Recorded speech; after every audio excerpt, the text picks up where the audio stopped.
दोस्तों स्वागत है आपका बिहार न्यूज में। दोस्तों मैं हूं फिर दोस्त गनी और आप देख रहे हैं केडीबी लाइव। दोस्तों आज हो चुका है 14 नवंबर 2022। तो आज की बिहार की टॉप न्यूज लेकर आए हैं आपके लिए। दोस्तों वीडियो शुरू करने से पहले आपको बता दूं कि अगर आप नए आए हैं हमारे चैनल पर तो फिर चैनल को सब्सक्राइब करके बेल आइकन को प्रेस कर दीजिए इसी तरीके से वीडियो पाने के लिए। तो चलिए शुरू करते हैं आज की पूरे बिहार की टॉप न्यूज। दोस्तों आज बिहार न्यूज में सबसे पहले बात करेंगे कि बिहार में विपक्ष के साथ साथ सत्ताधारी दल भी नीतीश की शराबबंदी पर सवाल उठा रहे हैं। बीजेपी के साथ साथ नीतीश के अपने खेमे के लोग भी शराबबंदी को फेल बता रहे हैं। यह सरकार की सहयोगी हिंदुस्तानी अवाम मोर्चा, कांग्रेस, आरजेडी और खुद जेडीयू के बाद अब सीपीआई ने भी बिहार में शराबबंदी को पूरी तरीके से विफल करार दे दिया है। अब सीपीआई के विधायक सूर्यकांत पासवान ने भी कह दिया है कि सरकार के प्रयास की सराहना होनी चाहिए, लेकिन बिहार में पूर्ण शराबबंदी कानून लागू नहीं हो सका है। यह सरकार लाख कोशिश कर ले, लेकिन जब तक राज्य के लोग यानी कि बिहार के लोग जागरूक नहीं होंगे शराबबंदी सफल नहीं होगी। दोस्तों बात करते हैं कि प्रधानमंत्री किसान सम्मान निधि योजना के नियमों के बारे में। अगर आप परिचित हैं तो फिर कुछ नियम है जिनके बारे में सरकार ने बदल करके रख दिया है और आपको उन्हें जानना जरूरी हो गया है। पीएम किसान सम्मान निधि योजना की 13वीं किस्त पाने के लिए ई-केवाईसी की प्रक्रिया तो पूरी करनी ही होगी। इसके अलावा किसानों को इसके लिए रजिस्ट्रेशन कराना भी जरूरी है और इसके लिए राशन कार्ड की कॉपी जमा करानी पड़ेगी। जी हाँ, पीएम किसान योजना की अगली किस्त पाने के लिए रजिस्ट्रेशन के लिए राशन कार्ड की कॉपी जमा करानी होगी। राशन कार्ड की हार्ड कॉपी की जगह सॉफ्ट कॉपी की पीडीएफ फाइल अपलोड करनी पड़ेगी। राशन कार्ड की सॉफ्ट कॉपी का पीडीएफ ही जमा करना होगा और पहले की तरह सॉफ्ट कॉपी का फोटो स्टेट देने से काम नहीं चलेगा। दोस्तों बात करते हैं कि बिहार विद्यालय परीक्षा समिति ने कागजात में सुधार की प्रक्रिया को आसान कर दिया है। समिति ने डॉक्यूमेंट्स मैनेजमेंट सिस्टम लागू किया है। डीएमएस यानी कि डॉक्यूमेंट्स मैनेजमेंट सिस्टम लागू होने से अब किसी भी जिले या फिर झारखंड के स्टूडेंट अपनी सुविधा के अनुसार समिति के किसी भी क्षेत्रीय कार्यालय में जाकर के अपने माध्यमिक, उच्च माध्यमिक और फिर अन्य विविध परीक्षाओं से संबंधित कागजात में सुधार और फिर डुप्लीकेट अंक पत्र और प्रमाण पत्र प्राप्त कर सकते हैं। जहाँ बिहार विद्यालय परीक्षा समिति ने सभी क्षेत्रीय कार्यालय का पूरा पता एवं फोन नंबर समिति की वेबसाइट पर जा करके जारी कर दिया है। दोस्तों बात करते हैं कि मानसून के विदा होते ही बिहार में जल संकट ने दस्तक देना शुरू कर दिया है। हालांकि अभी ठंड का मौसम की शुरुआत ही है, इस बीच दक्षिण बिहार में बहने वाली नदियां सूखने लगी है। हालांकि उत्तर बिहार की नदियों में पानी की कोई कमी नहीं है, लेकिन दक्षिण बिहार में नदियों के असमय सूखने से लोगों की चिंताएं बढ़ने लगी है। दक्षिण बिहार के जिलों में भूगर्भ जल का स्तर भी काफी नीचे चला गया है। ये चिंता का विषय बन गया है। जानकार बताते हैं कि दक्षिण बिहार और फिर झारखंड से सटे इलाकों में इस साल पर्याप्त मात्रा में बारिश नहीं हुई है। इस कारण यहाँ की नदियों में भी पर्याप्त मात्रा में पानी जमा नहीं हो सका है। अब जबकि मानसून खत्म हो गया है, ऐसे में इन नदियों में पानी नहीं बचा है। जब नदियों में असमय पानी सूखना एक बड़े खतरे का सूचक माना जा रहा है। ऐसे में ये माना जाने लगा है कि दक्षिण बिहार बड़े खतरे की ओर बढ़ रहा है। नदियों का इतना जल्दी सूखना निश्चित तौर पर चिंता का विषय है। नदियों में जल का स्तर बने रहने से सिंचाई का सबसे बड़े स्रोत साबित होता था, जहाँ इससे भूगर्भ जल भी ठीक रहता था। नदियों के असमय सूख जाने से भूगर्भ जल भी प्रभावित हुआ है, जहाँ जल स्तर काफी नीचे चला गया है। ऐसी स्थिति रही तो फिर दक्षिण बिहार में पेयजल का भी संकट हो सकता है। बांका, भागलपुर, गया और नालंदा में नदियां सूख गई है। 6 नदियां पूरी तरीके से सूख चुकी है, जबकि 5 नदियों में तो पानी मापने के योग्य भी नहीं है। जल संसाधन विभाग की रिपोर्ट्स के अनुसार बांका में चिरगोरुआ, भागलपुर में खलखलिया, गया में जमुने और मोहरर, नालंदा में मोहाने और फिर नौनी में पानी नहीं है। ये नदियां पूरी तरीके से सूख चुकी है। जबकि दरभंगा के जीवछ, गोपालगंज के झरी, कटिहार में कारी, कोसी, मधुबनी में थेमाने और सीतामढ़ी में मोरहा में पानी तेजी से नीचे चला गया है। इन्हें मापने योग्य भी पानी नहीं बचा है। यहाँ पानी में कोई बहाव भी नहीं है। ये नदियां भी तेजी के साथ सूख रही है। जानकारी से किसी बड़े खतरे के संकेत मान रहे हैं।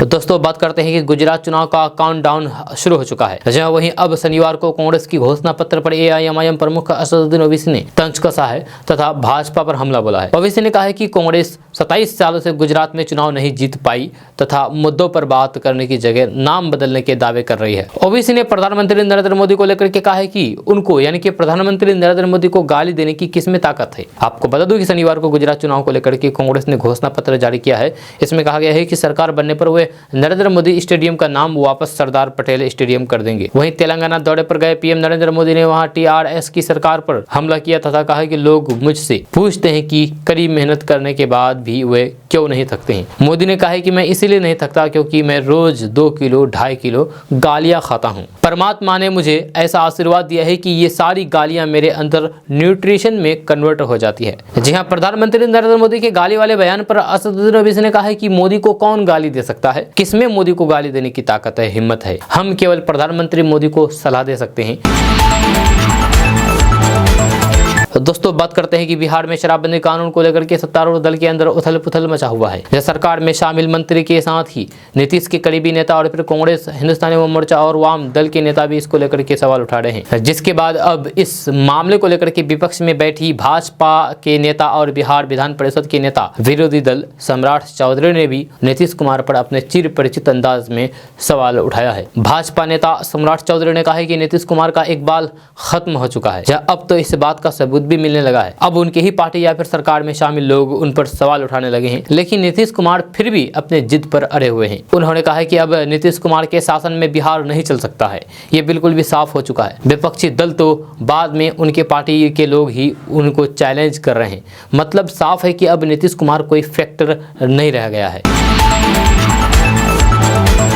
और दोस्तों बात करते हैं कि बिहार के जहानाबाद जिला जज की दरियादिली और फिर न्यायप्रियता की चर्चा हर तरफ हो रही है। जी हाँ, बिहार के जहानाबाद के जिला जज राकेश कुमार सिंह ने कोर्ट में लगाए गए लोक अदालत में एक बुजुर्ग को अपनी जेब से रुपए देकर के उनका ऋण चुकाया, यानी कि लोन चुकाया। जज साहब ने अपने पॉकेट से गरीब बुजुर्ग को कर्ज भरने के लिए 10,000 की रकम दी। राष्ट्रीय लोक अदालत में पहुंचे बुजुर्ग ने जब कर्ज के 18,000 रुपए नहीं भर पाने की वजह बताई तो फिर जज साहब ने उस बुजुर्ग की दशा देख करके उसकी मदद की। जहानाबाद में ये चर्चा का विषय बना हुआ है। जज साहब की खूब तारीफ हो रही है। जहां दरअसल एक बुजुर्ग को 18,000 कर्ज बैंक को लौटाना था। जहां राष्ट्रीय लोक अदालत में पहुंचे बुजुर्ग ने बताया है कि उसके पास कर्ज लौटाने के लिए पैसे नहीं हैं। जहां उसने बताया है कि बेटी की शादी के लिए लोन लिया था, लेकिन वह बैंक का कर्ज नहीं चुका पाया। या शादी के बाद से वे और कर्ज में डूब गया था। बुजुर्ग कर्जदार राजेंद्र चौहान ने बताया है कि हम लड़की की शादी के लिए कर्ज लिए थे, लेकिन हम कर्ज चुका नहीं सके। जहां हम पर नोटिस हो गया,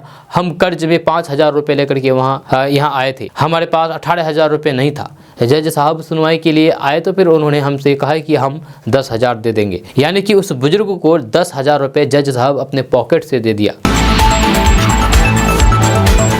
दोस्तों बात करते हैं कि बिहार के डिप्टी सीएम और बिहार के स्वास्थ्य मंत्री तेजस्वी यादव सरकारी स्वास्थ्य सेवा को सुधारने का दावा करते हैं। या 60 दिनों के अंदर बिहार में स्वास्थ्य सेवा को सुधार देने का लक्ष्य तय करने वाले तेजस्वी यादव को शायद ये मालूम नहीं है कि महकमे में किस तरीके की अराजकता व्याप्त है। खगड़िया से बंध्याकरण शिविर के दौरान जो तस्वीरें सामने आई है वे हैरान कर देने वाली है। यहाँ एक बंध्याकरण शिविर के दौरान सर्जरी के लिए पहुंची 30 महिलाओं को एक के बाद एक सर्जरी करते हुए जमीन पर लेटा दिया गया। इनकी हालात भेड़ बकरियों जैसी दिख रही थी। दरअसल ये पूरा मामला खगड़िया जिले के परबत्ता से सामने आया है। परबत्ता सामुदायिक केंद्र में शुक्रवार को एक बंध्याकरण शिविर का आयोजन किया गया। यहाँ आई महिलाओं को जरूरी स्वास्थ्य सुविधाएं भी मुहैया नहीं कराई गई और फिर महिलाओं को बेहोशी का इंजेक्शन देने के बाद ऑपरेशन थिएटर के बाहर जमीन पर ही सुला दिया गया। लाइन में सोई पड़ी इन महिलाओं की फिक्र ना तो बंध्याकरण शिविर के आयोजकों की थी और न ही डॉक्टर को। बताया जाता है कि बंध्याकरण अभियान के तहत सरकार की तरफ से कई एजेंसियों को राशि मिलती है और टारगेट पूरा करने के लिए महिलाओं को भेड़ बकरियों की तरह इस शिविर में सर्जरी के लिए बुलाया गया और फिर जमीन पर लेटा करके सर्जरी कराया गया एक तरफ से।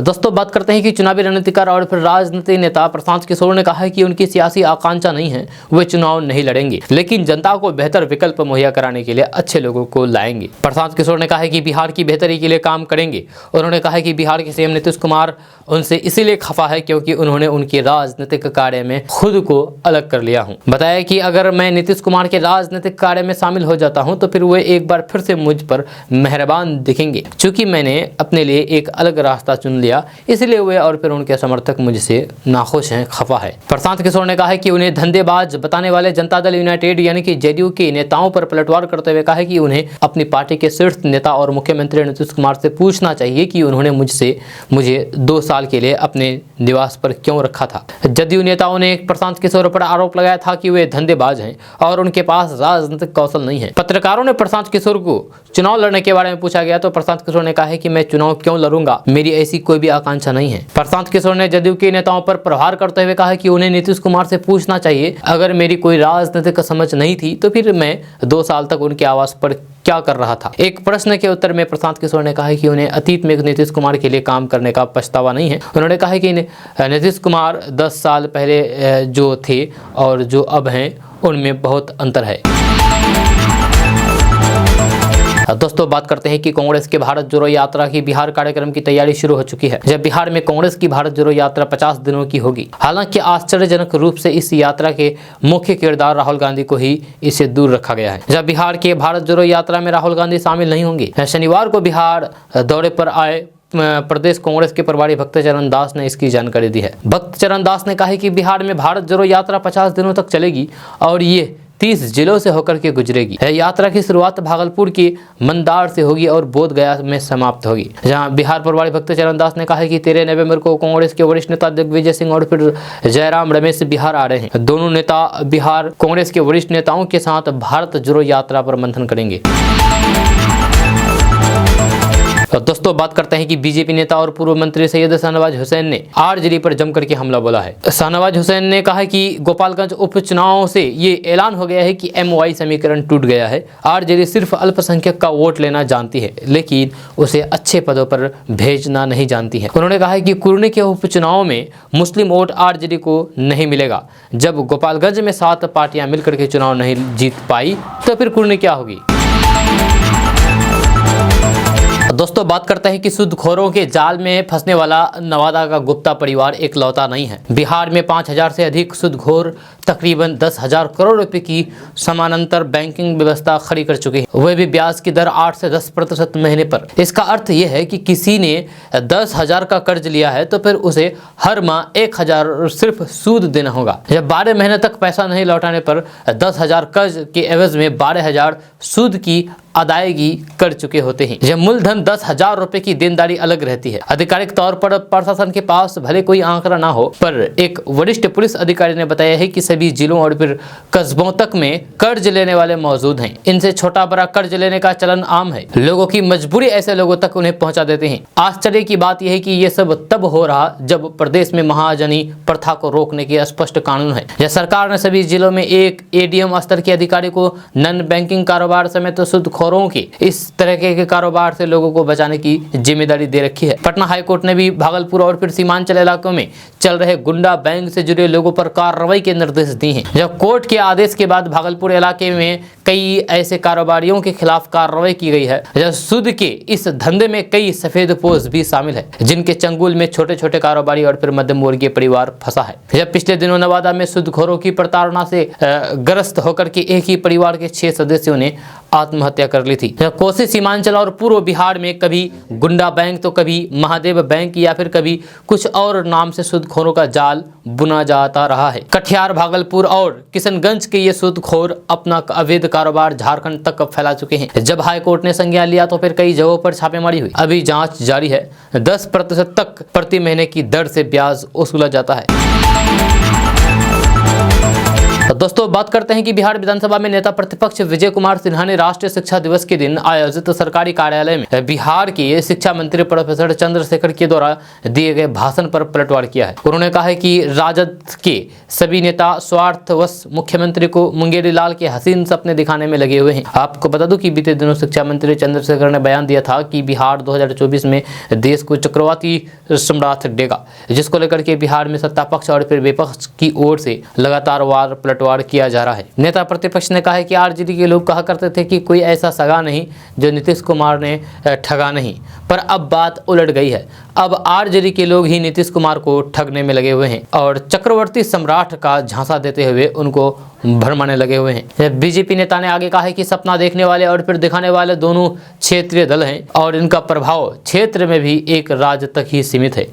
अपनी हैसियत से ये सभी वाकिफ हैं और इन्हें भली भांति पता है कि देश ने 2024 में भी नरेंद्र मोदी को फिर से प्रधानमंत्री बनाने का संकल्प ले लिया है। महागठबंधन की सरकार बिहार में सभी मोर्चे पर विफल हो रही है और हत्या, लूट, अपराध सुरसा के मुंह की तरफ फैल रहे हैं। जब ये बिहार नहीं संभल पा रहे हैं तो फिर देश इनसे कहां संभलने वाला है। दोस्तों बात करते हैं कि ओडिशा और बिहार सरकार ने करीब 21,867 किलोमीटर की 33 रूटों पर झारखंड से गुजरने वाली 4 सीधी बस सेवा संचालित करने के लिए अपने समझौते को नवीनीकृत किया है। यह पुराने समझौते के अनुसार कुल 9,276 किलोमीटर की दूरी तय करने वाले 15 मार्गों पर बसें चल रही थी। नए और लंबे मार्गों पर सेवाएं दो राज्यों के बीच धार्मिक, पर्यटकों और शैक्षणिक महत्व के स्थानों की कनेक्टिविटी को बढ़ावा देगी। दोस्तों बात करते हैं कि बिहार के सभी जिलों में ड्रोन उड़ाने के लिए जोन तय किए जाएंगे। ड्रोन के बढ़ते इस्तेमाल और भविष्य में इसके सेवा विस्तार को देखते हुए पुलिस मुख्यालय ने इसको लेकर के तैयारी शुरू कर दी है। इसके तहत बिहार में ड्रोन के लिए फ्लाइंग जोन यानी कि उड़ान क्षेत्र तय करने पर विचार चल रहा है। पुलिस मुख्यालय की विशेष शाखा ने सभी जिलों के एसएसपी और फिर एसपी को अपने अपने जिलों में जोन चिन्हित करने को कहा है। इन जोन को रंगों के नाम पर 3 श्रेणी रेड, येलो और फिर ग्रीन जोन में बांटा जाएगा। जोन चिन्हित करने के बाद इसकी मैपिंग भी कराई जाएगी ताकि जोन के हिसाब से ऑनलाइन नक्शा तैयार कराया जा सके। जब पुलिस के वरिष्ठ अधिकारियों के अनुसार हाल के वर्षों में बिहार समेत देश भर में ड्रोन का इस्तेमाल बढ़ा है। जब भविष्य में दवा, फूड डिलीवरी समेत कई तरह के कामों में भी ड्रोन का इस्तेमाल होने की संभावना है। ऐसे में अभी से ही तैयारी शुरू की जा रही है ताकि भविष्य में किसी प्रकार की परेशानी ना हो। एयरपोर्ट, देश की सीमा और फिर संवेदनशील इलाकों को रेड जोन में रखा जाएगा। यहाँ ड्रोन उड़ाने की अनुमति नहीं होगी। येलो जोन में ऐसे इलाके आएंगे जहाँ ड्रोन उड़ाने के लिए हवाई यातायात नियंत्रण प्राधिकरण से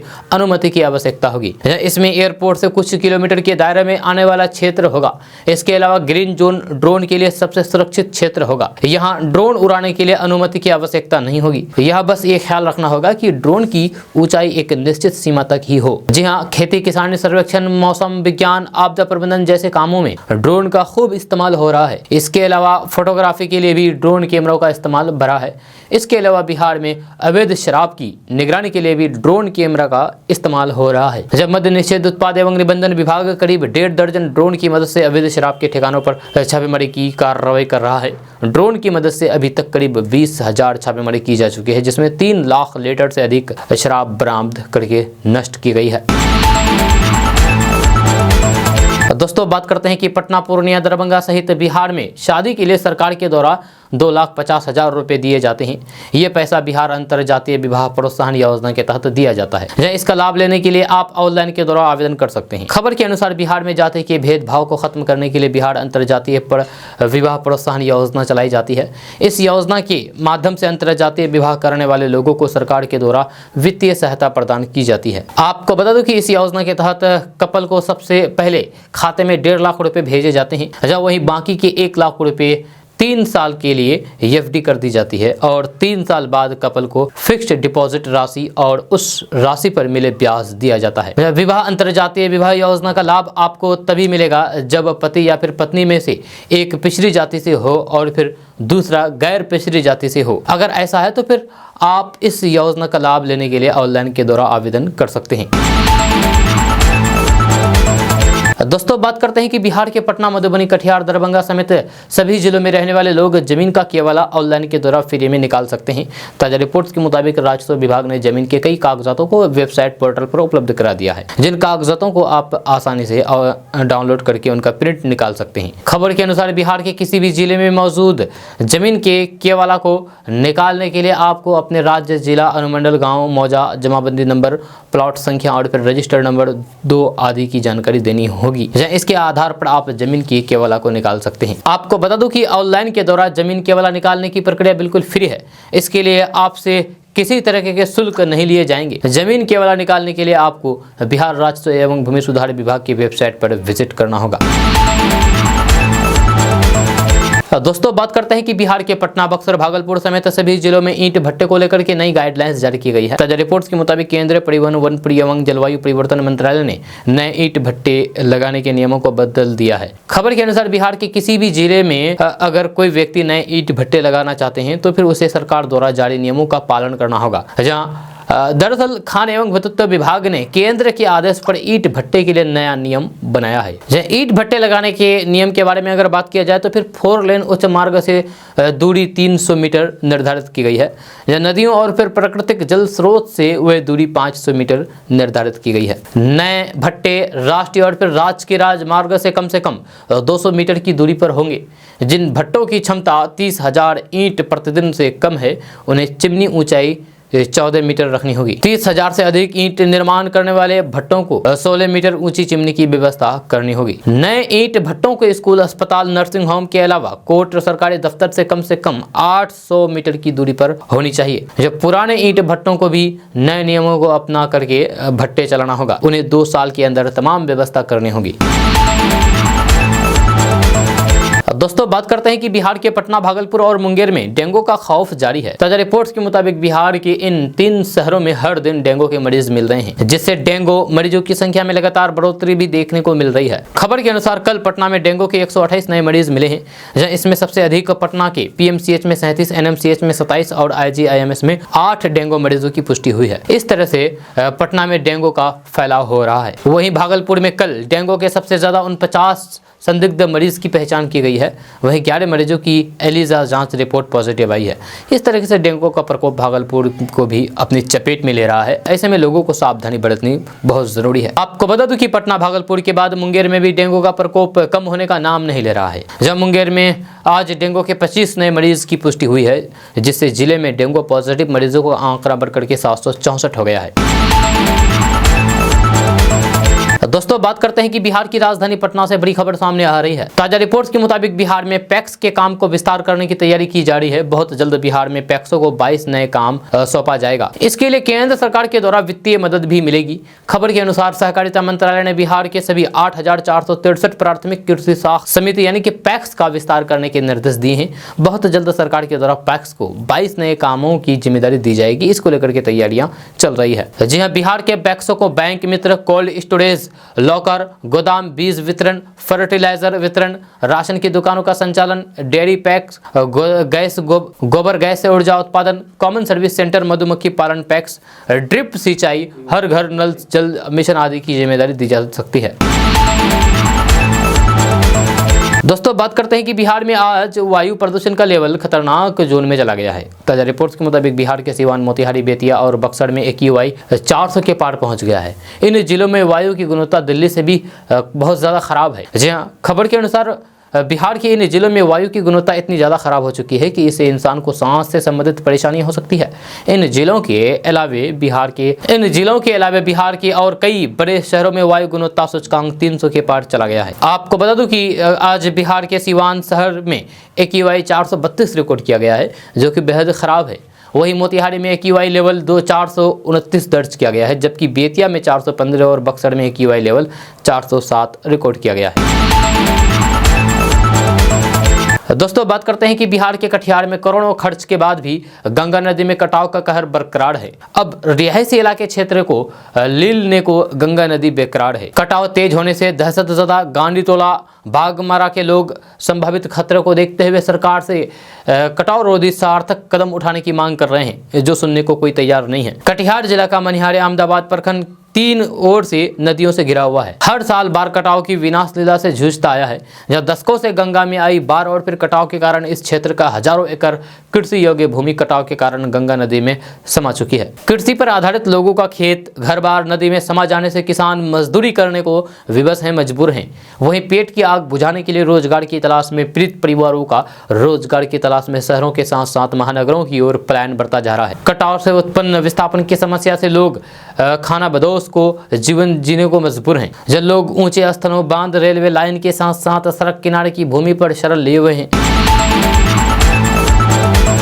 दोस्तों बात करते हैं कि खबर बिहार के रोहतास जिले से है, जहां सासाराम से भाजपा सांसद छेदी पासवान ने मुख्यमंत्री नीतीश कुमार को लेकर के बड़ी बात कह दी है। एक कार्यक्रम के दौरान मीडिया से मुखातिब होते हुए सांसद छेदी पासवान ने कहा है कि नीतीश कुमार सत्ता के लिए दाऊद इब्राहिम से भी हाथ मिला सकते हैं। मुख्यमंत्री को हर कीमत पर पद चाहिए, बिना पद वे जीवित नहीं रह सकते हैं। उन्होंने कहा है कि बिहार में अब कोई भी विकास का कार्य नहीं हो पा रहा है, जो भी हो रहा है वह केंद्र सरकार के सहयोग से हो रहा है। वहीं प्रधानमंत्री के दावेदारी के सवाल पर सांसद ने कहा है कि नीतीश कुमार का ये सपना कभी भी पूरा नहीं हो सकता है। जो गरीब जरूरतमंद के लिए सोचता है वह कार्य करता है, जनता उसे ही अपना प्रधानमंत्री चुनेगी। इसके साथ ही उन्होंने कहा है कि जिन्होंने कभी गरीबी देखा ही नहीं है वे गरीबों के हित में कार्य नहीं कर सकता है।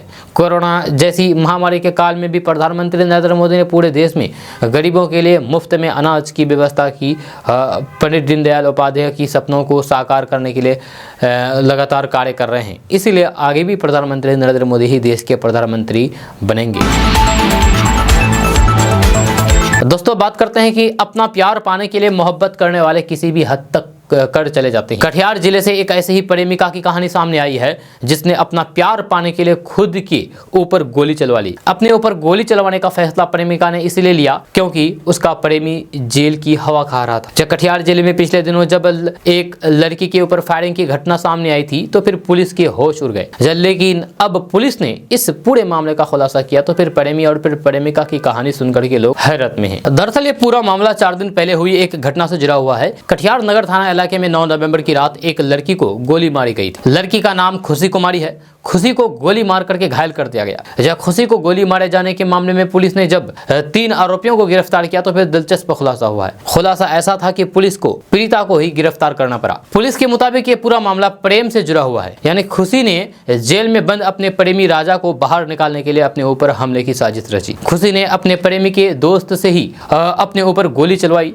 ये साजिश उस शख्स को फंसाने के लिए रची गई जिसकी वजह से खुशी का प्रेमी राजा कटिहार जेल में बंद था। खुशी का मकसद था कि उसके ऊपर हमले के मामले में वह शख्स जेल चला जाए और इसके बाद प्रेमी राजा के मामले में समझौता करने के लिए उसे मजबूर कर दिया जा सके। जब पुलिस के मुताबिक कटिहार जेल में खुशी का प्रेमी राजा सह बंद है। राजा को बाहर निकालने के लिए उसके प्रेमिका खुशी ने 3 लोगों के साथ मिलकर के खेल खेला। खुशी ने खुद पर गोली चलवाई और बाद में आरोपी अंकित कुमार को बताते हुए शिकायत दर्ज करवाई। खुशी ने जिस अंकित के ऊपर मामला दर्ज कराया था पुलिस ने उसे गिरफ्तार कर लिया है और फिर शुरुआती पूछताछ में इसमें अंकित से अलग की कहानी पता चली। दोस्तों बात करते हैं कि बिहार में पछुआ के प्रभाव के साथ ही ठंड की आहट मिलने लगी है। जब दिन में आकाश साफ होने के कारण अच्छी धूप निकल रही है, इससे वातावरण गर्म रह रहा है, लेकिन सूर्यास्त के बाद तापमान में गिरावट दर्ज किया जा रहा है। सुबह में भी वातावरण में ठंड रहती है। ऐसे में लोगों को स्वास्थ्य के प्रति सावधान रहने की जरूरत है। वहीं प्रदेश के तराई वाले इलाकों में कोहरा छाए रहने के आसार है। पटना मौसम विज्ञान केंद्र के वैज्ञानिक संजय कुमार का कहना है कि वर्तमान में प्रदेश में पछुआ हवा 8 से 10 किलोमीटर की गति से बह रही है। पछुआ अपने साथ काफी मात्रा में नमी ला रही है, जिससे लोगों को ठंड का एहसास हो रहा है। दिन में धूप में गर्मी होने के कारण ठंड का प्रभाव उतना महसूस नहीं हो पा रहा है, लेकिन सूर्यास्त के बाद तापमान में अचानक काफी गिरावट देखी जा रही है। रात 8 बजते बजते वातावरण काफी ठंडा होता जा रहा है। इस तरह की स्थिति अगले कुछ दिनों तक बने रहने की उम्मीद है। मौसम वैज्ञानिकों का कहना है कि अगले 5 दिनों तक वातावरण शुष्क रहेगा, आकाश साफ रहने की उम्मीद है। उसके बाद मौसम में बदलाव हो सकता है। कई मौसम वैज्ञानिकों का कहना है कि नवंबर में प्रदेश के मौसम में बड़ा बदलाव होता है। अब धीरे धीरे ठंड बढ़ती जाएगी।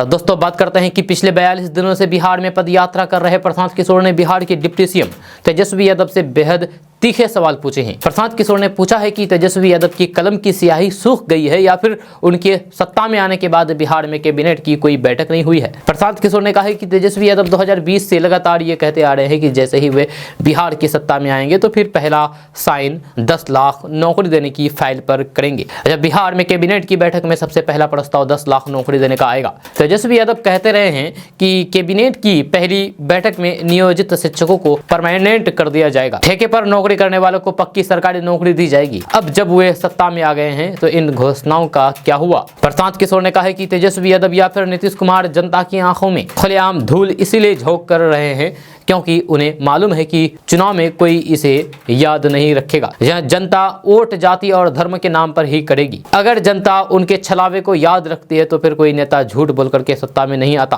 प्रशांत किशोर ने कहा कि वे बार बार ये कह रहे हैं कि नीतीश कुमार ने अगर एक साल में 10 लाख नौकरी दे दी तो फिर वे अपनी जन स्वराज यात्रा रद्द कर देंगे और नीतीश कुमार के लिए जनता के बीच प्रचार करने में जुट जाएंगे। दोस्तों बात करते हैं कि बिहार के पटना, पूर्णिया, समस्तीपुर समेत सभी जिलों में 689 पदों पर भर्ती होने वाली है। इसको लेकर के केंद्रीय चयन पर्षद ने अपने आधिकारिक वेबसाइट पर नोटिस जारी किए हैं। इच्छुक उम्मीदवार प्रकाशित नोटिफिकेशन को पढ़े और अपनी योग्यता के अनुसार आवेदन करें। पदों का विवरण के बारे में बात किया जाए तो केंद्रीय चयन पर्षद ने मद्य निषेध, उत्पाद और निबंधन विभाग में सिपाही की 689 पद पर भर्ती को लेकर के आवेदन मांगे हैं। योग्यता के बारे में बात किया जाए तो इन पदों पर आवेदन करने के लिए उम्मीदवारों की योग्यता किसी मान्यता प्राप्त संस्थान से इंटर पास होनी चाहिए। आयु सीमा के बारे में बात किया जाए तो सामान्य वर्ग की महिलाओं एवं पुरुषों के लिए न्यूनतम उम्र 18 साल है तो फिर वहीं अधिकतम उम्र 25 साल निर्धारित किया गया है, जहां अन्य वर्गों को अधिकतम आयु सीमा में छूट मिलेगी। तो दोस्तों बात करते हैं कि सुप्रीम कोर्ट द्वारा केंद्र सरकार द्वारा सवर्णों को दिए गए 10% आरक्षण को लेकर के अब अलग अलग सुर उठने शुरू हो गए थे। कल तक जो इस आरक्षण के पक्ष में थे अब वे भी जाति की आबादी के हिसाब से आरक्षण का दायरा बढ़ाने की मांग करने लगे हैं। दरअसल बिहार के पूर्व मुख्यमंत्री जीतन राम मांझी ने वर्तमान मुख्यमंत्री और फिर नीतीश कुमार से बड़ी मांग रख दी है। जब बिहार में सत्तारूढ़ दल में शामिल हिंदुस्तानी युवा मोर्चा के संरक्षक जीतन राम मांझी ने बिहार के मुख्यमंत्री नीतीश कुमार से आरक्षण का दायरा बढ़ाने का मांग करते हुए ट्वीट करते हुए लिखा है कि जब आरक्षण का दायरा पड़ोसी राज्य में बढ़ गया है तो फिर हम क्यों पीछे रहे। इसीलिए बिहार के मुख्यमंत्री नीतीश कुमार से मेरी आग्रह है कि जिसकी जितनी संख्या भारी है उसको उतनी हिस्सेदारी के तर्ज पर बिहार में भी आबादी के हिसाब से आरक्षण लागू करके एक नज़ीर पेश करें, यही न्याय संगत होगा। आपको बता दूं कि इससे पहले झारखंड की हेमंत सरकार ने अपने राज्य में आरक्षण का दायरा बढ़ाते हुए 77% कर दिया है। हालांकि ये आरक्षण ST, SC, EBC, OBC और फिर EWS के लिए सरकारी नौकरियों में 77% तय किया गया है। इसे विधानसभा के एक विशेष सत्र द्वारा पारित किया गया विधेयक इस चेतावनी के साथ किया आया है कि यह अधिनियम भारत के संविधान के 9वीं अनुसूची में शामिल होने के बाद प्रभावी होगा। वैसे इससे पहले भी झारखंड में 60% आरक्षण तय था। दोस्तों बात करते हैं कि साइबर ठगों ने बिहार में बैठ करके इलेक्ट्रिक स्कूटी की फर्जी वेबसाइट बनाई और फिर दिल्ली के लोगों से करीब 50 लाख रुपए की ठगी कर दी। जब दिल्ली पुलिस की साइबर सेल ने इस मामले की छानबीन की तो फिर पता चला है कि ठग पटना में बैठे हैं। इसके बाद पटना में छापेमारी शुरू की गई। दिल्ली पटना पुलिस ने संयुक्त अभियान में इस मामले के 16 आरोपियों को गिरफ्तार किया है। पुलिस गिरोह का उद्भेदन करने में जुट गई है। पुलिस के अनुसार फर्जी वेबसाइट को खंगालने पर फर्जीवाड़े की रकम बढ़ सकती है। ठगी के शिकार लोगों की स्पष्ट संख्या पुलिस अभी बता नहीं पा रही है, क्योंकि इस गिरोह में दूसरे राज्यों के भी सदस्य हैं। इसलिए अनुमान लगाया जा रहा है कि ठगी के शिकार सैकड़ों लोग हुए हैं। दोस्तों बात करते हैं कि दिल्ली, NCR समेत यूपी और उत्तराखंड के कई जिलों में बार बार भूकंप के झटके महसूस किए जा रहे हैं। जहां कल भी एक हफ्ते के भीतर दूसरी बार था जब यहां भूकंप के झटके महसूस किए गए। वैज्ञानिक इसे खतरे की घंटी बताते हैं। बार बार भूकंप बड़ी अनहोनी के आने का इशारा देता है। नेशनल सेंटर फॉर सेस्मोलॉजी यानी कि NCS के अनुसार पृथ्वी के अंदर 7 प्लेटलेट्स है। ये प्लेटलेट्स लगातार घूमती रहती है। जिस जगह पर प्लेटलेट्स टकराते हैं उसे फॉल्ट लाइन कहा जाता है। इस टकराव की वजह से इन प्लेटलेट्स के कोने मुड़ने लगते हैं। इसके अलावा अधिक दबाव के कारण ये प्लेटलेट्स टूटने भी लग जाते हैं। प्लेटलेट्स टूटने के कारण पैदा हुई ऊर्जा बाहर निकलने लगती है। इस कारण से पैदा होने वाले तनाव से ही भूकंप आता है। दोस्तों बात करते हैं कि पटना यूनिवर्सिटी स्टूडेंट इलेक्शन में भी OBC की एंट्री हो चुकी है। AIMIM लगातार बिहार में अपनी पकड़ को मजबूत करने की कोशिश में लगी हुई है। ऐसे में गोपालगंज उपचुनाव के बाद OBC की पार्टी पटना विश्वविद्यालय छात्र संघ चुनाव में भी अपना दम दिखाने के लिए उतर रही है। ऐसे में पार्टी ने सोच विचार के साथ अपना एक कैंडिडेट उपाध्यक्ष पद के लिए चुनाव में उतारा है। AIMIM की कैंडिडेट सबा कुतुब पूरे दम के साथ प्रचार कर रही है। सबा की जीत या हार की बात अलग है, बड़ी बात यह है कि वह कैंपेन में मुस्लिम के साथ गैर मुस्लिम छात्रों को भी अपनी तरफ इकट्ठा करने में कामयाब हो रही है। हालांकि देखना यह होगा कि सबा कुतुब की सभा में शामिल हो रही भीड़ वोट में कितना बदलती है। OBC की AIMIM ने पटना विश्वविद्यालय यानी कि पटना यूनिवर्सिटी छात्र संघ चुनाव में प्रयोग के रूप में अपना कैंडिडेट उतारा है। जब पार्टी के कैंडिडेट की जीत से ज्यादा रिस्पांस को देखना था, क्योंकि पटना विश्वविद्यालय में 20% के लगभग यानी कि 4200 मुस्लिम छात्र हैं। इनमें कुछ NSUI के साथ, कुछ अन्य के साथ। मगर OBC ने उन्हें एक छात्र संघ का विकल्प दिया है। जब पार्टी ने लड़की मुस्लिम कैंडिडेट को मैदान में उतारा है, ये अपने आप में पार्टी की तरफ से बड़ा संदेश दिया गया है। हालांकि माना जा रहा है कि जितने भी महागठबंधन के छात्र संघ है, उनकी परेशानी बढ़ जाएगी। एबीवीपी को पारंपरिक रूप से हिंदू छात्रों का वोट ज्यादा मिलता है, वहीं मुस्लिम छात्रों का वोट आरजेडी, जदयू, एनएसयूआई आदि को मिलता था, जिसका सीधा रूप से नुकसान होगा। सबा कुतुब के मैदान में आने से एबीवीपी अपने वोट पर किसी तरीके से फर्क पड़ने की संभावना से इनकार कर दिया है। वहीं एनएसयूआई और फिर एआईएसएफ के उपाध्यक्ष पद के उम्मीदवार मीर सरफराज ने कहा है कि छात्र संघ चुनाव में जाति या फिर धर्म की बात करना ही गलत है। ये चुनाव छात्र जीवन में छात्र हित की भावना के साथ लड़ी जाती है। एआईएमआईएम ने छोटी सोच से अपना उम्मीदवार मैदान में उतारा है। हम अपने छात्र हित के मुद्दे पर कायम हैं। दोस्तों, बात करते हैं कि प्रधानमंत्री नरेंद्र मोदी को शनिवार को हैदराबाद और तेलंगाना के अन्य हिस्सों में भारी विरोध का सामना करना पड़ा। सैकड़ों प्रदर्शनकारियों ने काले झंडे लहराकर और काले गुब्बारे छोड़ करके पीएम मोदी की दक्षिणी राज्य की यात्रा के खिलाफ नारेबाजी की। युवाओं ने मोदी की यात्रा के खिलाफ हैदराबाद के केबीआर पार्क और फिर उस्मानिया विश्वविद्यालय सहित विभिन्न स्थानों पर अपना विरोध प्रदर्शन किया। वाम दलों के कार्यकर्ताओं सहित कई प्रदर्शनकारियों को पुलिस ने पीएम मोदी के खिलाफ विरोध प्रदर्शन करने के आरोप में गिरफ्तार किया था। हैदराबाद में गिरफ्तार किए गए लोगों में भाकपा के राष्ट्रीय सचिव के नारायण भी शामिल है। दोस्तों, बात करते हैं कि बिहार में शराबबंदी कानून को लागू करने के लिए नीतीश कुमार ने हर जोखिम मोल लिया है। नीतीश के ड्रीम प्रोजेक्ट में शराबबंदी कानून सबसे ऊपर है और इसकी सफलता के लिए वे एड़ी चोटी का जोर लगाए रहते हैं। लेकिन इसके बावजूद भी उनकी ही पार्टी के बड़े नेता और फिर जेडीयू संसदीय बोर्ड के अध्यक्ष उपेंद्र कुशवाहा ने पिछले दिनों शराबबंदी को फेल बता डाला। उपेंद्र कुशवाहा ने जिस तरीके से शराबबंदी को विफल बताया, उसके बाद ये चर्चा जोर पकड़ने लगी कि क्या उपेंद्र कुशवाहा कोई नया खेल करने जा रहे हैं। उपेंद्र कुशवाहा की अगली राजनीति किस दिशा में जाएगी, इसको लेकर के सियासी गलियारों में तरह तरह की चर्चाएं हो रही है। और इन्हीं चर्चाओं के बीच अब एनडीए में शामिल एक घटक दल ने बड़ा दावा किया है। केंद्रीय मंत्री पशुपति कुमार पारस की राष्ट्रीय लोक जनशक्ति की तरफ से यह दावा किया जा रहा है कि उपेंद्र कुशवाहा अब नीतीश कुमार से दामन छुड़ाने जा रहे हैं। उपेंद्र कुशवाहा ने 2020 के विधानसभा चुनाव के बाद भले ही अपनी पार्टी का विलय नीतीश की जनता दल यूनाइटेड के साथ कर दिया था, लेकिन अब नीतीश के महागठबंधन के साथ चले जाने के बाद उपेंद्र कुशवाहा का मन नीतीश कुमार से भर गया है। यह दावा किसी और ने नहीं बल्कि राष्ट्रीय लोक जनशक्ति पार्टी के प्रवक्ता श्रवण अग्रवाल ने किया है। एनडीए में शामिल घटक दल की तरफ से यह दावा किया गया है कि उपेंद्र कुशवाहा एनडीए के शीर्ष नेताओं के संपर्क में हैं और जल्द ही वे इस गठबंधन का हिस्सा होंगे। उपेंद्र कुशवाहा कुछ दिनों में ही इस बात का ऐलान कर सकते हैं। इतना ही नहीं, श्रवण अग्रवाल ने यह भी दावा किया है कि उपेंद्र कुशवाहा को आगे बड़ी भूमिका दी जा सकती है। एनडीए में उपेंद्र कुशवाहा का सम्मान था, उन्हें केंद्र में मंत्री बनाया गया था, लेकिन नीतीश और फिर तेजस्वी यादव की जोड़ी ने उपेंद्र कुशवाहा को हाशिए पर ला दिया है। दोस्तों, आज का न्यूज़ बस ये था। कैसा लगा नीचे कमेंट बॉक्स में कमेंट करके जरूर बताइएगा। अगर आप नए आए हैं इस चैनल पर तो फिर चैनल को सब्सक्राइब करके बेल आइकन को प्रेस कर दीजिए और साथ में वीडियो को लाइक कर दीजिए, अपने दोस्तों के साथ शेयर भी कीजिए। तो चलिए दोस्तों, फिर मिलते हैं नेक्स्ट वीडियो के साथ। तब तक के लिए जय हिंद, जय बिहार।